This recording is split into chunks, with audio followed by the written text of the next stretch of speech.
మాజీ మంత్రి, సీనియర్ నేత, అలాగే కాపు సామాజిక వర్గంలో కీలక నాయకుడైనటువంటి ముద్రగడ పద్మనాభం ఆయనకి ప్రస్తుతం అనారోగ్యంగా ఉంది, అస్వస్థతతో ఉన్నారు. అయితే ఆయనకి ఇమీడియట్గా హైదరాబాద్లో వైద్యం చేయించాలి అన్న నేపథ్యంలో జగన్మోహన్ రెడ్డి గారు రంగంలో దిగారు. ఎయిర్ అంబులెన్స్ ద్వారా హైదరాబాద్కు వెళ్ళాలి అనే ఆలోచన చేశారు అట. ఇప్పుడు తాజాగా దీనికి సంబంధించి ఒక వార్త అయితే వైరల్ అవుతుంది. అనారోగ్యంతో అస్వస్థతకు గురైన మాజీ మంత్రి, వైసీపీ నేత ముద్రగడ పద్మనాభం 2 రోజులుగా కాకినాడలో మెడికోర్ ఆసుపత్రిలో చికిత్స పొందుతున్నారు. ప్రస్తుతం ఆయన ఆరోగ్యం కాస్త నిలకడగానే ఉంది. అయితే మెరుగైన వైద్యం కోసం హైదరాబాద్ తరలించాలి, అంతకంటే ముందు ఆయన ఒకసారి ఇంటికి వెళ్లాలని కోరారట.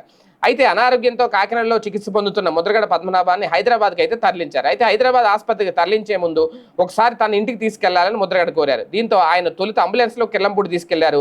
ఆ సమయంలో ఆయన వెంట పిఠాపురం వైసీపీ ఇన్ఛార్జ్ వంగా గీత కూడా ఉన్నారు.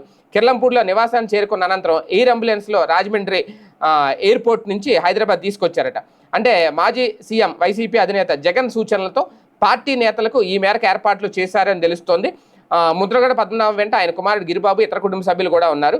ఈ సందర్భంగా ముద్రగడ పద్మనాభం కుమారులు బాలు, గిరిబాబు తమ తండ్రి ఆరోగ్యం పట్ల ప్రత్యేక శ్రద్ధ కనబరుస్తున్నందుకు జగన్కు కృతజ్ఞతలు తెలిపారు. అంటే ఆయన ఇంటికి వెళ్ళిన తర్వాత ఆయన మళ్ళీ ఇంటికి వెళ్ళి వచ్చేసరికి రాజమండ్రిలో ఒక ఎయిర్ అంబులెన్స్ రెడీ చేసి పెట్టారట ఆయన్ని హైదరాబాద్ తరలించడానికి. అంటే బై రోడ్డు వెళ్ళాలంటే చాలా టైం పడుతుంది కాబట్టి ఇది మొత్తం జగన్మోహన్ రెడ్డి చేశారు అనేది. ఎందుకంటే ముద్రగడ పద్మనాభం ఇప్పుడు వైసీపీలో కీలక వ్యక్తిగా ఉన్నారు. ఆయన కుమారుడు కూడా ఒక నియోజకవర్గానికి ఇన్ఛార్జిగా ఉన్నారు. ఇటువంటి నేపథ్యంలో దాదాపు 2 రోజుల నుంచి ఆయన అస్వస్థతతో ఉన్నారు. అది జగన్మోహన్ రెడ్డి గారికి కూడా తెలుసు. ఒక ప్రైవేట్ ఆసుపత్రిలో చికిత్స పొందుతున్నారు అనేది. ఈ నేపథ్యంలోనే ఒకవేళ అత్యవసరం అయితే, అంటే ముద్రగడ పద్మనాభం మీద ఆరోగ్యం మీద ఆరా తీశారట జగన్. ఒకవేళ అత్యవసరం అయితే ఎయిర్ లిఫ్ట్ చేసి హైదరాబాద్ తరలించాలని సూచించారట. అయితే ముద్రగడ కాస్త కోలుకున్నారని చెప్పడంతో అక్కడే చికిత్స కొనసాగించారు. అయితే ముందస్తు జాగ్రత్తగా ముద్రగడని హైదరాబాద్ అయితే తరలించేశారు జగన్ సూచించడంతో.